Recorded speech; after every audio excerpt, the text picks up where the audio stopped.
Señor, te rindo mi obstinado corazón.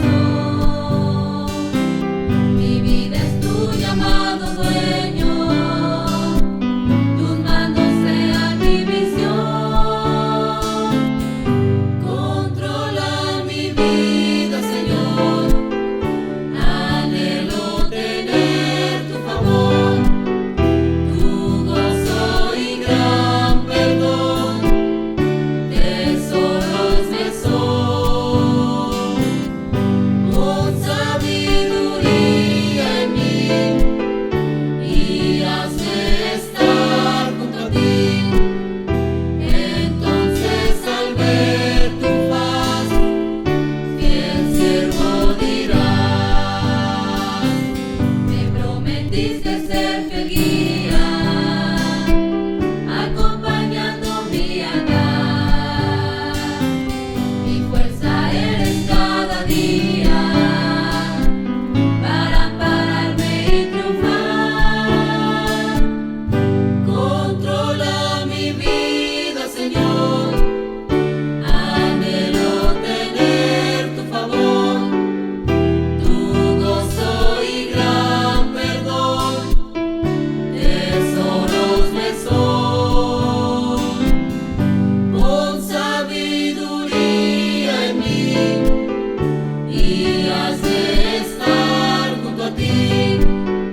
Entonces al ver tu faz, fiel siervo dirás, deseo que llenes mi vida, Santo Espíritu de Dios. No quiero más seguir mis sueños, sino tu voluntad, Señor. Controla mi vida, Señor, anhelo tener tu favor, tu gozo y gran perdón, tesoros me son. Pon sabiduría en mí y hazme estar junto a ti. Entonces al ver tu faz, fiel siervo dirás. Entonces al ver tu faz, fiel siervo dirás.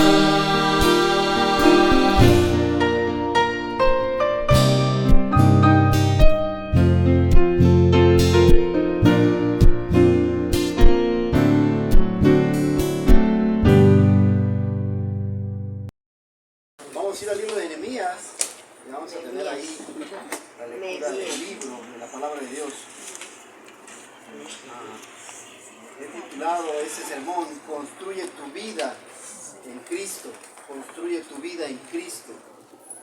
¿Cómo? Cuando estudiamos como introducción, a manera de introducción, cuando Jesús dio las bienaventuranzas allá en el libro de Mateo capítulo 5, al final de decir que somos la sal de la tierra, la luz del mundo, debemos tener cuidado con la ira, con el adulterio, con el divorcio, en cómo usamos nuestras palabras, que nos invita a orar, a dar limosna, a amar al prójimo, el ayunar, el hacer tesoros en el cielo y no en esta tierra, que somos lámpara de este mundo, que debemos de elegir entre Dios y las riquezas. Al final del capítulo 7, después de que nos invita a confiar en Él, Él pone una ilustración que dice sobre los dos cimientos. Y dice, cualquiera pues que me oye estas palabras y las hace, Jesús pone una ilustración. Hay dos tipos de hombres, el que construye su casa sobre la roca, y dice que construyó la casa sobre la roca, y vinieron lluvias y vientos y huracanes, y la casa permaneció. Y de ahí dice que hay otro hombre que construye su casa sobre la arena, y vinieron lluvias, soplaron vientos, y la casa fue de gran ruina. Y es justamente después de explicar él en el Sermón del Monte, el capítulo 5, 6 y 7, termina así el 7, que se tiene que hacer. De nada sirve conocer la palabra de Dios si no la ponemos en práctica. Tenemos que ser hacedores de la palabra y construir nuestras vidas en ella. Porque entonces Dios nos invita a orar, pero no oramos. Y esperamos a que haya una necesidad, una enfermedad, un problema, una prueba, una tentación para poder orar. Pero Dios nos invita a orar, a estar preparados antes de esos acontecimientos. Y es como el carro. Puedes darle un mantenimiento preventivo o correctivo. Antes de que se te descomponga, te empieza a hacer ruido y cambias el aceite y afinación y lo mantienes en forma. O puedes esperar a que te deje tirado, ¿verdad? Ayer en la mañana una hermana de la iglesia llegó a dejar sus hijos, pero la batería ya le venía fallando. Ya le pasamos cables y todo, prendió el cable y cambie la pila. Y vuelve otra vez y no cambió la pila. ¿Y qué cree que le pasó hoy? Pues se volvió a quedar tirada, ¿no? Puede ser tu vida de esa manera. Puedes quedarte tirado y sufrir por no tomar en cuenta la palabra de Dios. Y somos así. Muchas veces, aún como creyentes, tenemos familias disfuncionales porque no trabajamos en ellas. Necesitamos construir nuestros hogares. El matrimonio se debe construir, se debe amar, es como una planta. Aquí afuera la hermana Julia le gusta los arbolitos allá afuera. Y ocasionalmente le pone agua, los rayos del sol y la cuida y la poda. Y requiere amor, así es el matrimonio para construir. O puedes dejarla a la deriva y creer que cuando vengan pruebas y vientos va a caer. De cada 10 matrimonios, 9 se divorcian y uno permanece unido. Porque el matrimonio se tiene que cuidar, se tiene que cultivar, se tiene que invertir tiempo, dinero y esfuerzo en él para poder echar a andar un matrimonio y construir hijos que amen a Dios. Los hijos fieles a Dios no salen de la noche a la mañana, pues requiere un tiempo. Desde pequeños hay que cuidarlos. Y si tú dedicas todo ese tiempo, y es la oración y la lectura de la palabra de Dios que nos va a dar eso. Y ahorita Nehemías nos va a explicar eso. ¿Cuál es el principal reto entonces para edificar nuestras vidas? Según el libro de Nehemías, todo el libro nos explica que después de que ya vimos los reyes, la crónica de los reyes, y son llevados al exilio a Babilonia, y Dios trae a su pueblo nuevamente a Jerusalén. Lo vimos el miércoles pasados con Esdras, el primer remanente que regresa. El primero regresa con Zorobabel, el segundo regresa con Esdras y el tercero regresa con Nehemías. Y es lo que vamos a ver hoy. La esperanza de Dios cumpliendo su palabra. Dios prometió que su pueblo regresaría y volvía a ser edificado porque ama a su pueblo, porque nos ama. Y a pesar de todos nuestros errores, a pesar de todos los pecados, a pesar de todas las veces que nosotros nos hemos equivocado, Dios siempre es fiel y nos da una segunda, una tercera, una cuarta oportunidad en el matrimonio, con los hijos, en la iglesia, en el trabajo y en todas las áreas de la vida. Él siempre es bueno para con sus hijos. Entonces, Nehemías empieza orando cuando sabe las noticias y intercede por su pueblo, pide permiso a los agentes, va, construye los muros y después lee la palabra de Dios y el pueblo cambia. Ese, a resumidas cuentas, son los 3 capítulos de Nehemías. Un hombre fiel, un hombre trabajador, un hombre que pone de lo suyo, que pone dinero, pone tiempo, pone su vida. Él, estando cómodo, decide invertir en lo que es eterno. Entonces, ¿cómo edificar, según Nehemías, nuestras vidas? Primero que nada, intercediendo a Dios, es lo que hace Nehemías, al rey Artajerjes. ¿Y cómo edificamos la iglesia el día de hoy? Orando, trabajando y leyendo la palabra de Dios. Orando, trabajando y leyendo la palabra de Dios. ¿Qué nos impide orar? ¿Qué nos impide trabajar para la iglesia y construir familias fuertes? ¿Y qué nos impide leer la palabra de Dios? Porque Cristo es la roca, tú debes edificar tu vida en Él. Porque Cristo es la roca, tú debes edificar tu vida en Él. Y lo vemos en Nehemías capítulo 1 y 2. Por favor, acompáñenme. Nehemías capítulo 1.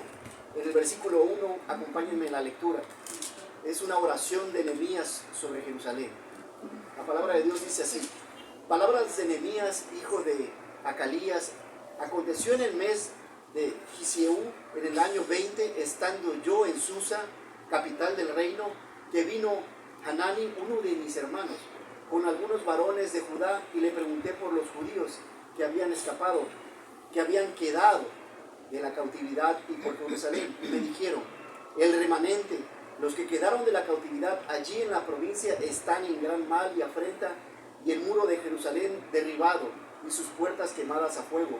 Cuando oí estas palabras me senté y lloré, e hice duelo por algunos días, y ayuné y oré delante de Dios de los cielos y dije, y bueno, ahí es donde empieza la intercesión de Nehemías, empieza a interceder por su pueblo. Él está cómodamente, es copero, tiene un buen trabajo, un buen salario, una buena vida, quitado de peligros. En ese entonces Persia reinaba sobre Medio Oriente, su vida estaba asegurada, su vida era tranquila, llena de paz, pero decide por amor a Dios interceder, empieza orando. ¿Y cómo es que ora él? Primero eleva el nombre de Dios, tú que eres bueno, fiel, misericordioso, que nos has dado un pacto, que nos has elegido y que cuántas veces te hemos fallado y tú siempre has permanecido fiel. Y primero, parte de la oración cuando oramos es exaltar el nombre de Dios siempre. Cada vez que oremos, hermano, es un excelente ejemplo Nehemías cómo intercede y ora. Ora exaltando el nombre de Dios y la creación de Dios y todo lo bueno que Él es. Y las veces que Él ha dado oportunidades de arrepentirnos. Y después pide por su pueblo. Y pide por el remanente y por otras personas. Él no está siendo egoísta. Porque generalmente lo que hacemos es, Señor, te pido por mi salud, te pido por mi pareja, te pido por mis hijos, por mi casa, por mi iglesia, por mi trabajo. Mío, mío, mío, mío, mío. Todo es para aquí. ¿Y los demás qué? Él está intercediendo por el pueblo de Dios, por personas que sabe que Dios ama. Y después se prepara su corazón y reconoce el pecado. Señor, hemos pecado, perdona nuestros pecados. Perdona porque por nuestro pecado fuimos para allá. Nos llevaste esclavos porque no honramos tu palabra. El pecado siempre va a tener consecuencias. Se prepara su corazón, va con el rey y le pide. Y su cara demudada dice que triste, era prohibido estar triste delante del rey, te podían quitar la vida por estar simplemente triste. Mas sin embargo él intercede y le dice, por favor, ¿cómo podría yo estar contento si sé que la casa de mis padres está abandonada, sus muros caídos y mi pueblo está en gran oprobio? Y el rey, tocando el corazón Dios del rey, le dice, ¿qué quieres? Déjame ir a restaurar. Y ven, dice, ¿qué tiempo te va a llevar? Dice que le señala tiempo, no le dice exactamente cuánto, pero al parecer se llevó como unos 12 años. Los muros los construyó en 52 días, pero arreglar la vida de todas las personas no es tan fácil. Es fácil construir. Me decía el pastor Macubis, me decía, es fácil un hombre ya que va para los 100 años, con mucha experiencia en el ministerio. Dice, ¿qué hace falta en el ministerio? Un carro, lo compramos. Dice, ¿qué hace falta? Un terreno, lo compramos con la gracia de Dios, construimos. ¿Qué es lo que hace falta? Dice, pero el mayor problema somos nosotros, porque tú vas a batallar con la gente. Esa te va a llevar toda la vida y no vas a poder terminar de construirlas, porque somos necios, porque somos rebeldes como el pueblo. No podemos decir que no lo somos, porque sí, somos igual que nuestro pueblo antecesor, Israel. Y Dios dice, y escucha la petición, dice, dame los recursos y por favor dame permiso para poder ir de nación en nación, porque eran más de 1000 kilómetros que tenía que atravesar desde Susa, capital del reino de Persia, hasta llegar a Jerusalén. Mi abuelo, el día de hoy, de Tuxtla Gutiérrez, que es la capital, a la casa donde estaba mi abuelo, que es Arriaga, la costa, son como unos 150 kilómetros, como una hora aproximadamente, más o menos, depende de quién maneja. Y dice mi abuelo que cuando antes venía en carreta de Arriaga a Tuxtla, se hacía una semana en carreta, porque tenía que subir la montaña, bajar, y era muy difícil, era largo el tramo, 150 kilómetros, en caminos no era lo mismo. Imagínate cómo era antes, cuánto tiempo le llevó a Nehemías llegar, la incomodidad de llegar. Mas sin embargo le dice, dame permiso para ir de todos los países y que sea el guarda del bosque, me dé madera y todo lo que necesite para edificar. Él ya había planeado lo que iba a hacer, intercediendo y planeando para poder trabajar y levantar los muros que hacían falta en el pueblo de Dios, porque ama a Dios. Y una ocasión escuché una predicación de un pastor que era sarcástico para resaltar la oración. Gracias, hermano. para resaltar la oración. Y lo decía sarcásticamente. Dice, y así todos se quedaron asustados. Decía, hermano, no ores. O sea, cuando te enfermes, Dios no va a sanarte. Hermano, cuando tú tengas necesidad, no ores. No tiene caso que ores, porque Dios no va a satisfacer esa necesidad. Cuando tengas problemas en tu vida matrimonial con tus hijos, no ores, porque Dios no te va a escuchar y no va a atender a tus necesidades. Cuando tengas necesidad en la iglesia, no ores, porque Dios no te va a escuchar. Y Él haciendo alusión a que ores, pues, porque ciertamente Dios escucha nuestras oraciones cuando estamos enfermos, cuando tenemos problemas en el matrimonio con los hijos, aunque Él tiene su tiempo. Él no es un genio de la lámpara maravillosa que le vamos a frotar y va a aparecer. Él tiene sus tiempos, como el tiempo que Dios nos va a dar, el tiempo de estar aquí en la casa, y Él a su tiempo nos va a dar dirección. Pero entonces sí es importante leer. Tú podrías decir, es que orar es aburrido. Escribe, hermanos, yo te invito, escribe en tu Biblia si quieres, o en una libreta, las cosas que Dios le has pedido, y verás cuántas veces Dios te ha contestado. Hasta las cosas cuando andas de antojo. No sé si le ha pasado a usted, hermano, pero hasta cuando andas de antojo, a mí me encanta el cocido de res, y a veces 2 o 3 veces se han dado de antojo, y el mismo día Dios, o sea, ni siquiera que como le digo a mi esposa, ve, ¿no? Algún hermano me invita, a veces voy a visitar a alguien, pero sin el deseo de que inviten el cocido de res. No, pero Dios digo, Señor, gracias, porque Él es bueno. Hasta las oraciones no pedidas, Él las contesta. No sé si le ha pasado. A mí me ha pasado, ¿no? Señor, muchísimas gracias, porque tú sabes, tú me conoces, y eres bueno para conmigo. Hace alguno, el ayuno también, es tiempo de ayunar por un lugar para servir a Dios. Dios nos invita, dice que Nehemías ayunó para poder ir ante el rey, y tal vez esté a tiempo de ayunar cada uno de nosotros. He escuchado a algunos pastores que dicen que el ayuno no es espiritual, simplemente te ayuda a desintoxicar tu sangre, pero no tiene ningún valor espiritual. Sí he escuchado eso, yo no opino lo mismo.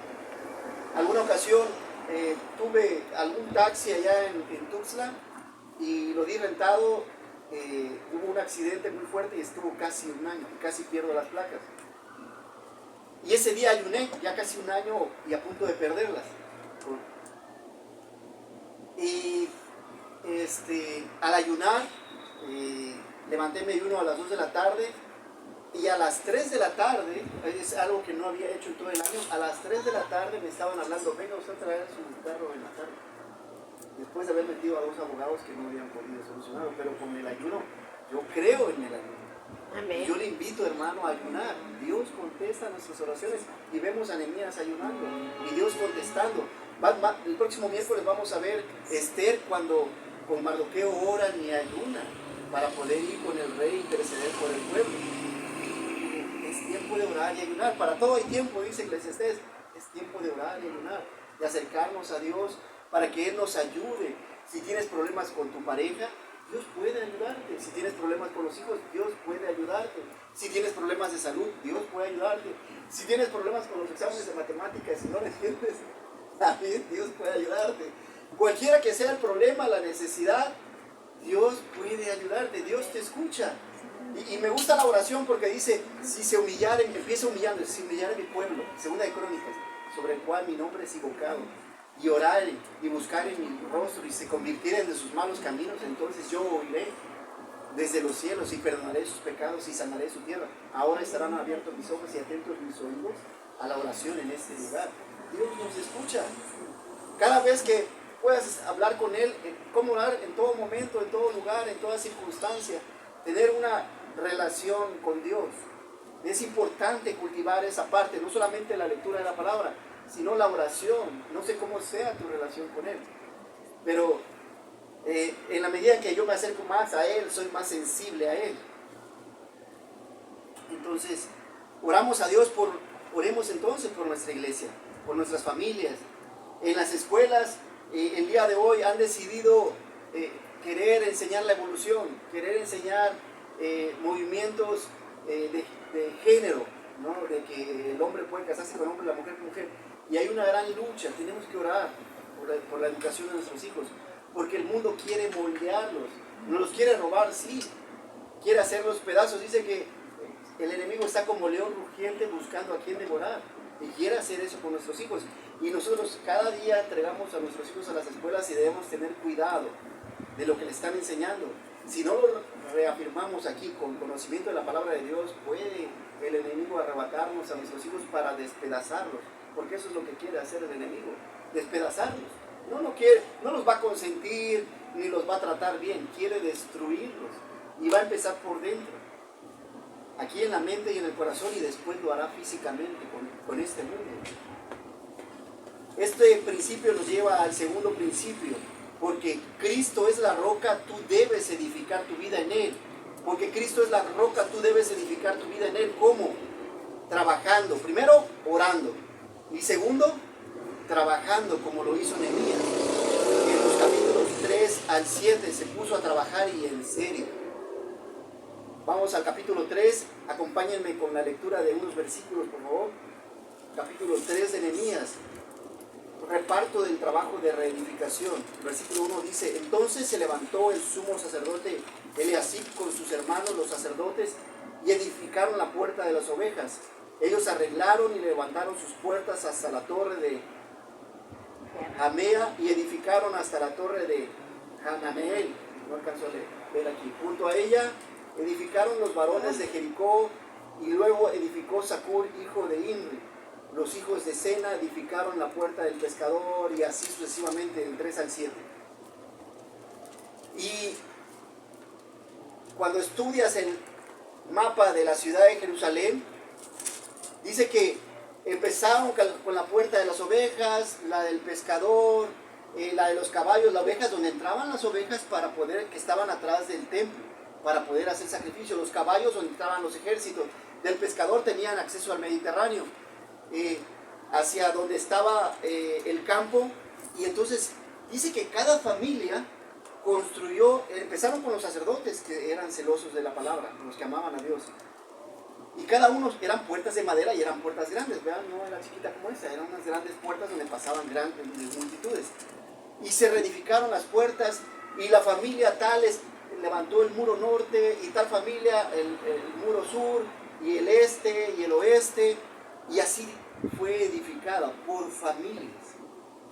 Pero hubo una gran oposición, hubo gente que se levantó en contra, porque decían: ¿cómo se van a levantar? Y empezaron a criticarlos, y empezaron a juzgarlos. Ustedes, pobres, van a levantar. ¿Qué clase de muro van a levantar? Se van a caer, porque están viviendo en la pobreza y en la miseria. Y lo que hace Nehemías como buen líder, primero llega en la noche, inspecciona todo lo que hacían y motiva a la gente a reedificar y los anima. Y se construye, se logra construir, pero trabajando diligentemente. No fue un trabajo fácil, fueron 52 días de no descansar bien. Algunos no se bañaban, como el enemigo estaba amenazando con atacar, traían la espada y traían la cuchara y estaban trabajando, levantando el muro y a la vez la espada, pendiente de los peligros. Así es como hemos de reedificar y edificar nuestras vidas. Hemos de trabajar en la familia, con los hijos, la pareja, en nuestros trabajos y en la iglesia. Tenemos mucho que hacer. Conseguir un terreno, edificar los muros y levantar y glorificar a nuestro Dios en nuestra iglesia. Pero también en nuestros hogares hay mucho trabajo por hacer. Porque nuestro trabajo no queda nada más con nuestros hijos, también vienen nuestros nietos, y somos responsables de la edificación de nuestros nietos. ¿De qué generación debemos dejarle a nuestros nietos? Hace algunos años me platicaba mi pastor de jóvenes, ya pasó tiempo, ¿verdad? El pastor Joel Gutiérrez. Él es de Huixla, un poquito más lejos de Arriaga, como unas 4 horas de la capital. Y él nos decía cómo se construyó la iglesia allá en Huixla. Y se logró comprar un terreno con gran esfuerzo. Y predicaron Esdras y Nehemías. Y un hermano arquitecto hizo el favor de decir cuánto iba a costar el muro del frente, el de atrás, cuánto iban a costar las puertas, las ventanas. Y cada familia dijo: la familia Hernández vamos a comprar toda la herrería. La familia Gutiérrez vamos a poner el piso. Y así, por familia. La Treviño vamos a poner en la pared lo que cueste la pared. La familia Pelayo, lo que cueste la norte. Y cada familia logró levantar, o sea, qué bonito, me quedó grabado esa imagen de cómo la iglesia levantó el templo por medio de las familias, siguiendo el ejemplo de Nehemías.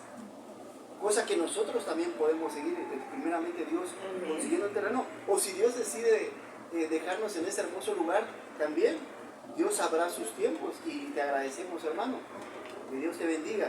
Como a Obed-Edom, ¿te acuerdan de esa historia?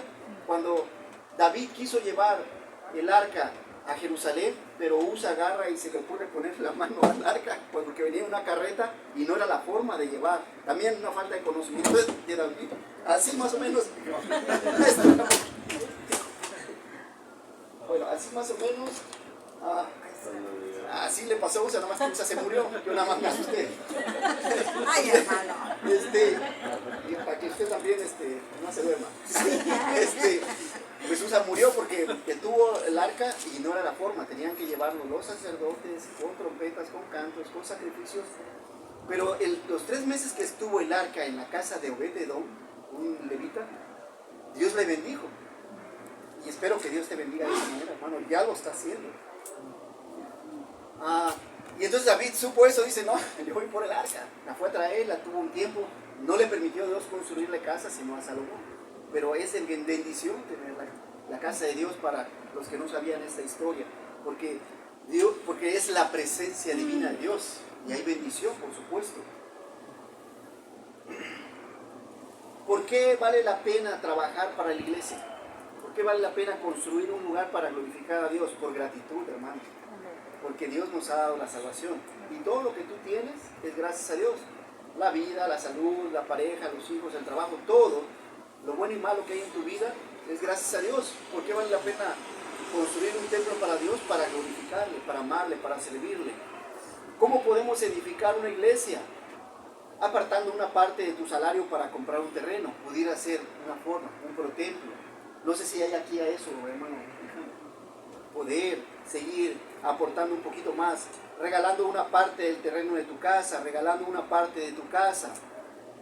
Cuenta la historia que Rockefeller, hace algunas décadas el hombre más rico del mundo, al morir, él era presbiteriano, le dejó gran parte de sus riquezas a su iglesia, a las bibliotecas, a universidades. Y el día de hoy se tienen muchas universidades, bibliotecas y muchas cosas que él heredó gracias a lo que él dio. Dios bendijo a ese hombre, pero también el hombre fue de bendición.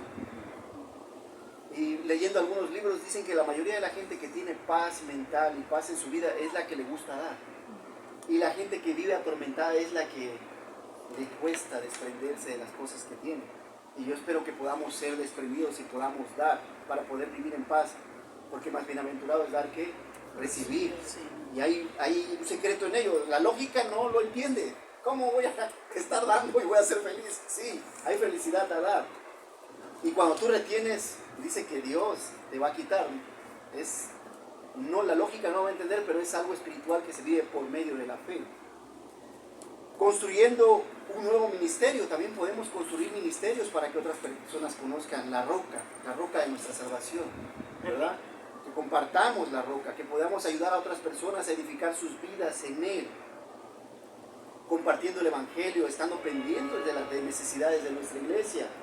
¿Qué necesita el hermano? Si hay alguna necesidad, el rol de aseo, los artículos de limpieza, lo que pudiese llegarse a necesitar, la lona de ponerla, la puerta, lo que sea necesario para poder glorificar a Dios.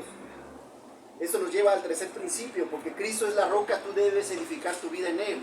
Porque Cristo es la roca, tú debes edificar tu vida en Él. ¿Cómo? Leyendo. Vimos que Nehemías trabajó, tuvo oposición, hubieron adversarios que quisieron desanimarlo, pero vemos en el 8 algo muy especial que nos lleva del 8 al 13, 8, 9, 10, 11, 12 y 13, que lee. Acompáñenme por favor al capítulo 8, versículo 8, Nehemías 8, versículo 8. dice la palabra de Dios así: y leían en el libro de la ley de Dios claramente y ponían el sentido, de modo que entendían la lectura. Y Nehemías, el gobernador, y el sacerdote Esdras, escriba, y los levitas que hacían entender al pueblo, dijeron a todo el pueblo: Dios santo es. A Jehová nuestro Dios no os entristezcáis ni lloréis, porque todo el pueblo lloraba oyendo las palabras de la ley. Y bueno, leyendo, la gente se arrepiente. En el 9 se arrepiente, en el 10 firman un acta de que van a obedecer todos los mandamientos de la ley. En el 11, 12 y 13 hace algunas reformas, Nehemías, hace algunos cambios. Y varias veces la palabra de la lectura, durante 7 días retoman la fiesta de los tabernáculos, porque no celebraban eso desde Josué. O sea, imagínense, todo el tiempo de los reyes no habían, ni de los jueces ni de los reyes habían celebrado la fiesta de los tabernáculos, que era celebrar por una semana que Dios los había tenido en el desierto entre enramadas y les había dado agua y pan, lo que vimos el domingo. No lo habían hecho. Y la gente dice que leían una cuarta parte del día, es decir, unas 6 horas. Y se cree que, algunos creen que se leyó todo el Pentateuco, otros que solamente fue Deuteronomio. Pero el pueblo solamente por la lectura cambió su forma de pensar, sentir y actuar. Solamente la lectura. Porque la palabra de Dios es viva y eficaz y más penetrante que toda espada de 2 filos, que penetra y discierne los pensamientos, sentimientos del corazón y cambia nuestra forma de vivir. Solamente leerla. Porque no dice que hayan hecho un estudio profundo. Dice, la gente sí estaba, desde el más grande hasta el más pequeño, estaba pendiente de la lectura, entendiendo. Y los escribas explicaban al pueblo lo que significaba. Y el pueblo se sintió, se arrepintió de sus pecados y firmaron en el capítulo 10 de que ya no volverían a hacer lo que tenían que hacer. Y vienen unas reformas de Nehemías, donde les dice: a ver, ustedes ya no han guardado el día sábado, es necesario guardarlo. Ustedes llegaban fuera de los muros, llegaban comerciantes, ustedes van a comprar el día sábado y es día para guardar a Dios. Se han casado con otras mujeres y ustedes deben dejar de hacerlo y pedir perdón. Y bueno, y hace una serie de reformas solamente con leer la palabra de Dios. Yo les invito, hermano, a que leamos la palabra de Dios. Sí, hay todo un proceso: leer, estudiar, memorizar, meditar y aplicarla a nuestras vidas. Pero solamente el hecho de leerla, ese es el desafío. Ese es el reto de esta noche. Lea la palabra de Dios, hermano. La palabra de Dios te va a cambiar, porque tiene ese poder para hacerlo. Lo ha demostrado por medio de los siglos. Un adolescente leía su Biblia. Lo mandaron sus hijos sus padres, lo mandaron en un tren y estaba delante de 2 empresarios prominentes. Y el joven que compartía el camarote, antes de dormirse, leyó su Biblia y oró. Y los empresarios quedaron impresionados cómo oraba, y oraba por ellos. Y estos se convirtieron solamente por el testimonio de un joven a leer su Biblia y orar antes de dormir. Y han habido muchos testimonios a través de los siglos. Porque podrías decir: es que me cuesta comprender el pasaje bíblico. Pregunte, hermano, tenga la humildad de preguntar. Si tiene alguna duda, pregunte. Los hermanos, hermano Arturo, hermano Hilario, hay hermanos que han leído su Biblia y pueden ayudarte a entender. El hermano Omar, el hermano Gerardo, pueden ayudarte. Si llegases a tener una duda, no te quedes con la duda. Y si no consideras que todavía hay un huequito, vaya a los pastores, pero pregunte, no se quede con la duda. Le preguntaba un pastor a una niña que visitaba, le dice, y la veía leyendo su Biblia: ¿qué te dejaron tarea? No, me dice, es que para mí leer la Biblia es un placer. Y dice este pastor que se quedó impresionado, dice, porque yo muchas veces la leo por obligación, dice, y una niña que la lee por placer, dice, y que retomé mi deseo de leer la Biblia por amor, no porque tengo que hacerlo, porque ya es una carga hacerlo, otra vez levantarse temprano, y es algo que debes disfrutar, la palabra de Dios, pero a veces se vuelve monótona. ¿Cómo puedo leer la Biblia? Tenga un plan de lectura, hermano. Ponga en práctica lo leído. Unos ladrones asaltaron a un vendedor de Biblias. Antes había gente que se dedicaba a vender, no sé si le tocó todavía. A mí me tocó ya en mi pueblo todavía que había gente que se dedicaba a vender la Biblia. Lo asaltaron y le robaron las Biblias. Pero empezaron a leer, dice, y Y empezaron a quemarla, pero empezaron a leer, dice, este libro no, este libro no. Y al fin, que iban a llenar una fogata de Biblias, y ya no las quemaron, y se convirtieron, porque la palabra de Dios tiene poder, tiene esa cualidad de cambiar nuestras vidas. Y cualquier problema que estuviésemos enfrentando en nuestras vidas, ella tiene el poder para ayudarnos, cualquiera que sea. Pero a veces no lo creemos, porque nos enfermamos y vamos al doctor, ¿verdad? Tenemos problemas matrimoniales y vamos inmediatamente con el pastor. Y está en la palabra de Dios, no es que esté mal, pero está en la palabra de Dios que puede primero sujetarnos y sustentarnos. Cuando tomamos decisiones, los jóvenes que toman decisiones con quién casarse, qué carrera escoger, quiénes son mis amigos, está en la palabra de Dios. Pero lo hacemos ya después que estamos en problemas. Josh McDowell también tal vez han escuchado de este pastor. Y tiene muchos libros. Él es pastor a jóvenes, libros muy bonitos, muy buenos. Y dice que él era incrédulo, era ateo. Y dice, yo voy a demostrar que Cristo y la Biblia es una mentira. Y se va a Londres, cuando él relata su conversión, se va a Londres donde tienen muchos de los escritos antiguos, en hebreo y en griego. Y dice, no, ahorita voy a demostrar y voy a escribir un libro. Y dice, venía de la guerra, tenía el dinero para poder financiarme durante varios años esto. Y dice, cuando empiezo a ver los libros y empiezo a ver que otros libros que refutaban la Biblia apoyaban todo lo que la Biblia decía, dice, o sea, no pude resistirme, me convertí al Evangelio, dice, yo queriendo hacer pedazos del Evangelio, me convertí al Evangelio, porque la palabra de Dios tiene poder. Ella es la que nos transformó, ella es la que cambió nuestros corazones y nos dio entendimiento para conocer que el único medio para poder ir al cielo es Cristo, porque Él es la roca de nuestra salvación. También han sabido tal vez la historia de sacerdotes como Martín Lutero y Juan Calvino, ¿verdad? Que leyendo la Biblia entendieron que la salvación no era por sacramentos, no por obras, sino por gracia por medio de la fe en Cristo Jesús. Entonces, el leer simplemente la Biblia es más que suficiente. Yo lo reto, hermano, lea diariamente la Biblia, grandes porciones.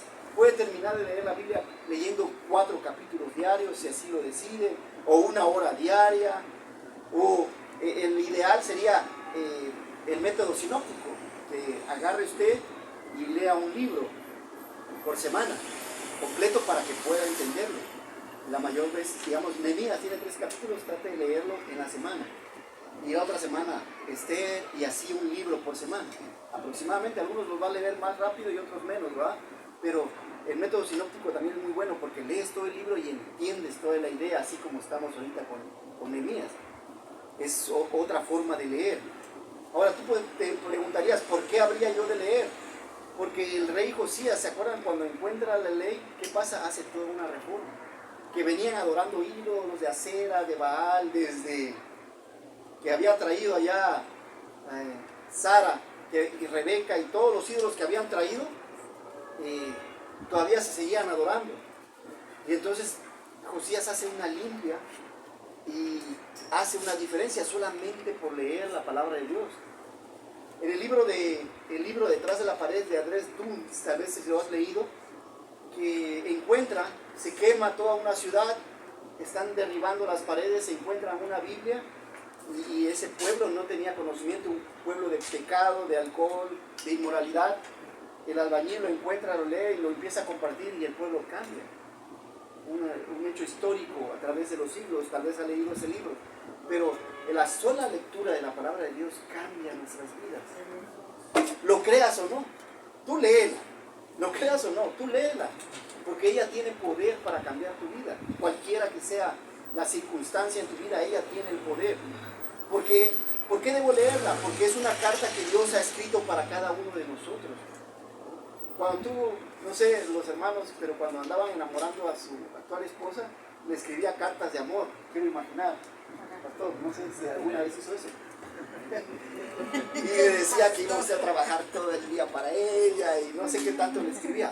Esa es la palabra de Dios, es una carta de amor para cada uno de nosotros, para que sepamos que no estamos solos y que Él construye nuestras vidas. Pero tenemos que leerlas, tenemos que conocerla. ¿Por qué debo leer la Biblia? Porque es un mandamiento, porque no podemos honrar a Dios si no conocemos su palabra, porque a través de ella nos alimentamos y crecemos, porque nos ayuda a tener una vida equilibrada, porque seremos más sabios y tomaremos mejores decisiones, porque lo que leemos determina cómo vivimos, porque la Biblia es la máxima autoridad en la iglesia. Amén. Amén. Porque la Biblia es suficiente, no necesitamos nada más, ¿verdad? Si tuviésemos nada más la Biblia es suficiente. Gracias a Dios hay otros libros y hay hermanos que escriben y nos hacen la vida más fácil para entender muchos textos. Pero si ella estuviera sola es suficiente. La Biblia también es clara. La Biblia es inerrante e infalible, no se equivoca, no hay errores. Aunque parece que hubieran discrepancias, si tú te pones a estudiar el texto, inmediatamente después se aclara. Porque hay quienes han querido y han atacado, y aparte de que la han quemado y la han querido desaparecer, el día de hoy es el libro que es milagroso. No ha habido otro libro, otra persona, otro ser que ha sido tan atacado como la Biblia, pero es la que más abunda. No sé cuántos tengo usted en su casa, como 4 o 5. Y dice que no pasará ni una letra de su palabra hasta que se cumpla. Cada una de ellas ha de cumplirse, entonces podemos confiar en ella. Es poderosa, es milagrosa para sanarnos, para ayudarnos en nuestras tribulaciones. Porque esto nos lleva a dar un repaso, porque Cristo es la roca, tú debes edificar tu vida en Él. ¿Cómo? Porque Cristo es la roca, tú debes edificar tu vida en Él. ¿Cómo? Orando, trabajando y leyendo. Les voy a poder pedir que se pongan de pie, por favor, para orar y poder terminar en esta noche. Vamos a orar. Señor, te agradecemos en esta noche tu palabra, Señor, y el libro de Nehemías. Gracias por este bonito ejemplo que tú nos has dejado. Gracias por la vida de Nehemías como líder. Danos de tu gracia para poder invitarlo en la iglesia, en nuestros hogares como líderes, en el trabajo y en cada área de nuestras vidas. Ayúdanos a usar la oración y el ayuno, Padre, para poder acercarnos a ti y conocerte más, Padre. Permítenos vivir vidas de oración, orando los unos por los otros, Señor, orando sin cesar, sabiendo que tú escuchas nuestras oraciones. Gracias, Señor, porque necesitamos ser humildes para poder hacerlo, dejar de ser egoístas, reconocer que es tu voluntad, tu soberanía la que nos guía cada día, Señor, no nuestro egoísmo de querer hacer las cosas a mi manera. A través de la oración podemos conocerte y reconocer tu presencia, Señor. Gracias por tu presencia en esta noche, por tu presencia en nuestras vidas. Gracias por escuchar nuestras oraciones, por que hasta el día de hoy tú nos has ayudado y nos tienes acá. Señor, ayúdanos porque Cristo es la roca,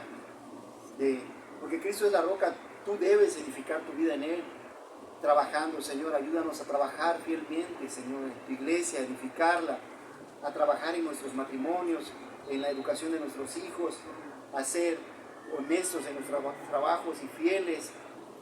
Ayúdanos a trabajar como lo hizo Nehemías, Señor, que puso de su bolsa, aunque podía haber cobrado impuestos que eran del gobierno, él dijo no, porque tengo que dar de lo que me cueste. Y él no solamente trabajó sus manos, su tiempo, su cuerpo, su gente, también puso de su dinero y alimentó a cientos de personas, Señor.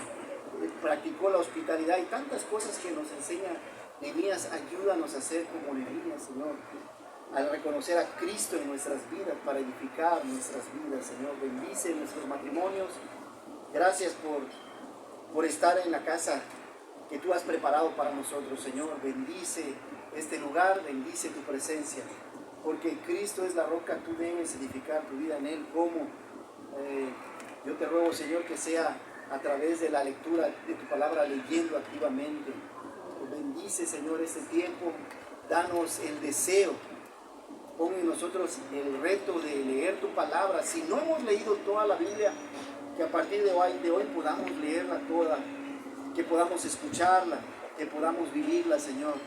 Yo te ruego que nos enseñes el valor de tu palabra, Señor, como lo has hecho. Bendice a tu iglesia Solo Gracia, bendice a cada familia aquí presente. Ayúdanos a valorar tu palabra, ayúdanos a alimentarnos de ella cotidianamente, Señor. Y cuando vengan los problemas, La solución es tu palabra. Cuando vengan las necesidades, Señor, la satisfacción está en tu palabra. Cuando vengan, Señor, las pruebas, el cómo enfrentarlo está en tu palabra, Señor. No voltear a ver al mundo. No es voltear a ver hacia otro lado, es hacia tu palabra, Señor. Bendice este tiempo, Señor, en el nombre de Cristo Jesús, yo te lo ruego. Amén. Amén.